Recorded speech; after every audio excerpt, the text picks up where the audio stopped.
അങ്ങനെ രാവിലെ തന്നെ ഒരു പപ്സും കഴിച്ച് ഡ്യൂട്ടി കയറി. അങ്ങനെ നമ്മൾ കുറച്ച് എക്കോ നോക്കി പഠിച്ച് പിന്നെ നമ്മൾ കാർഡിയാക് ടെക്ക് നമുക്ക് TMT എല്ലാം പറഞ്ഞാന്ന്. ഇതാണ് നമ്മളെ ടെക്ക്. നല്ല മാമാന്ന്, നല്ല ഫ്രണ്ട്ലിയാണ്, ചിരിച്ചുകൊണ്ട് നമ്മളെ കലമ്പാനി. അങ്ങനെ ക്ലാസ്സും ഡ്യൂട്ടിയും കഴിഞ്ഞ് ഉച്ചക്കൊരു സ്പെഗട്ടിയും കഴിച്ച് അതിനുശേഷം ഒന്ന് ഡ്രൈവിംഗ് ലൈസൻസിനെ പറ്റി കാസർഗോഡ് പഴയ ബസ് സ്റ്റാൻഡിലാണ് പോയത്. അങ്ങനെ ഷോർട്ട് കട്ട് പറഞ്ഞിട്ട് കുറേ നടന്ന് അതിൻ്റെ ഇടക്ക് അസ്നനെ കിട്ടിയ സ്ഥലം കണ്ട് അങ്ങനെ ലാസ്റ്റ് ഓൾഡ് ബസ് സ്റ്റാൻഡിലെത്തി. അതാ നമ്മളെ മുത്തിൻ്റെ ഷോപ്പ്. പിന്നെ നമ്മൾ അവിടുത്തെ എൻക്വയറിയെല്ലാം ചെയ്ത് ഇറങ്ങി. പിന്നെ നമ്മളെല്ലാവരും കൂടിയിട്ട് നശ്വക്ക് ഒരു ഫ്രെയിം കൊടുക്കുന്നുണ്ട്. അങ്ങനെ ഫ്രെയിം ഷോപ്പിൽ കയറി. ഒന്നുമില്ല, നമ്മളെ 8 ആൾക്കാരെ മുത്തി തന്നെ ഫ്രെയിമിൽ. അങ്ങനെ ഫ്രെയിം വാങ്ങി ഇറങ്ങി.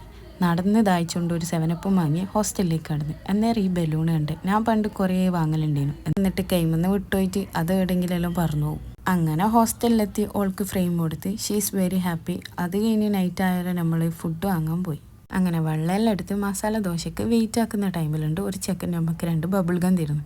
അങ്ങനെ ഫുഡ് പാർസലാക്കി ഹോസ്റ്റലിലേക്ക് പോയി. കുറച്ച് കഴിഞ്ഞേരം ഫുഡെല്ലാം കഴിച്ച് എന്നിട്ട് പാട്ടെല്ലാം കേട്ടിരുന്നു. അപ്പോൾ അത്രയേ ഉള്ളൂ ഗൈസ്, ബൈ.